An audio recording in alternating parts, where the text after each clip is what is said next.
Dictionaries are useful when you have a one-to-one correspondence between different pieces of data. This video is brought to you by Pies Academy. For example, name to GPA or name to birthday, social security number to amount of tax owed, whatever it may be.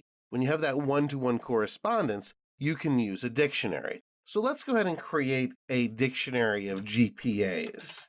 So you got to be somewhat careful when you format those, and I like to do it like this. Inside of a dictionary, we use the curly brackets to surround the elements. So I set it up like this to make it easily readable. Then when we have the one-to-one correspondence, let's say we have a string for the name, and then a floating point number for the GPA. Between each set of data, you then have a comma. So, see, I'm formatting it like this. It doesn't really affect the way it's actually interpreted, but it certainly makes it easier for human programmers to read. And when you're dealing with human programmers, neatness counts. You know, in software engineering, there's actually two audiences for your code. The first audience is the computer itself. It's going to process the code. But the second audience is the actual human being who's going to have to read the code. So by laying out the actual dictionary like this, instead of going all the way across from left to right, I make it much easier for the human beings to read, and it doesn't affect how the computers might read the code. All right, let's add one more. And I'll make that a 4.0. So there we have a complete dictionary. Now with dictionaries, instead of using the subscripts like 0, 1, 2, 3, etc. to identify the different pieces of data, we actually use what's called the key. So on this side on the left here, these are the keys, and the data is the GPA. So if we were to say print the GPA is, and then we could say GPAs mark Lassoff, just like that. And what that will do is it'll look for a match here in the keys and then give the corresponding value. So if we save our file and we run it inside the terminal, it's going to look something like this.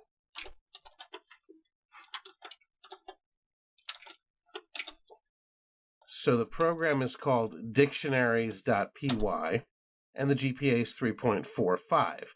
And any of the others that we run here, so let's say we say print the GPA is.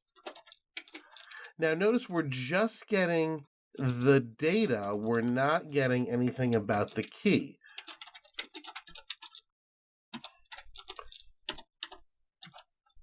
So now if we run it again, GPA is 4.0. So it's looking up from the dictionary the GPA by this key that we've established. Now, if we want to change one of these, we can do it the same way by accessing via the actual key. So if we say GPA's Lewis Lane equals, let's say, 2.75, that's going to actually access that particular GPA for Lewis Lane and change it within the dictionary itself. If we want to add to the dictionary, we can do so by simply adding a new value in the key.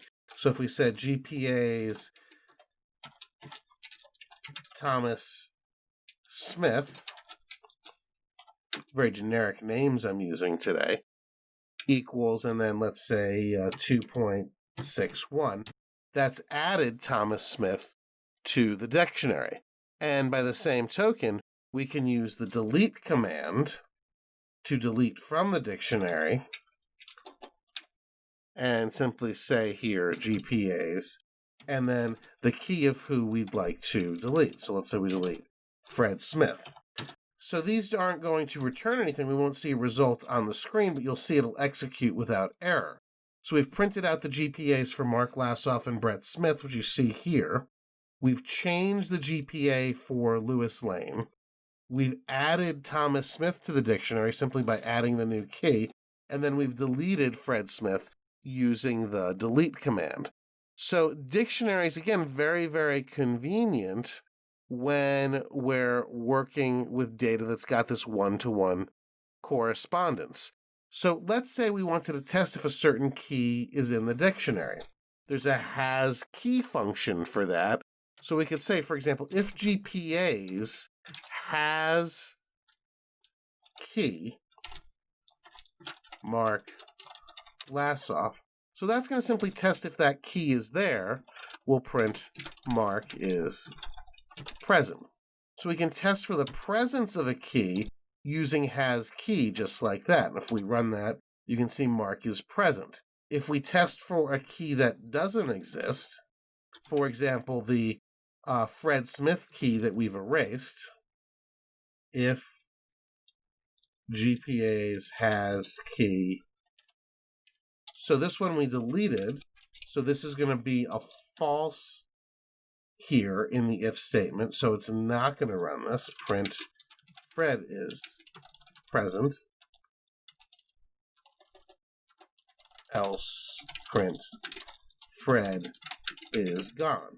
So here we've used HasKey to determine whether or not an element is part of the dictionary. Very, very useful. Now, we also can, if we want to, look at all of the keys or values in a dictionary. So we can say, for example, print GPAs dot keys. And that's going to print a set of data.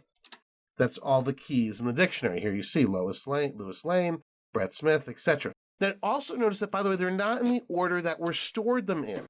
They're not ordinal like a list where we have 0, 1, 2, 3. It simply stored them in this order. We don't know why, but that's the order we have them in. And that's because they're not designed to go in any particular order. It's the keys that identify the data. So order doesn't matter as much. We could do the same thing, by the way, with GPAs.values. And actually what you're seeing here is it takes the values or the keys, and that's a list. So we have a list of values right here and a list of keys right here. So if we need to separate out the data in the dictionary and work with it, we can do that. We can also find the number of entries in a dictionary using the length function, just like we did with lists. And of course, we can do that with tuples as well. So let's save. So now we should get the number of entries in the dictionary. Let's go ahead and bring up a window to run this in again. And cd desktop Python to get to our folder.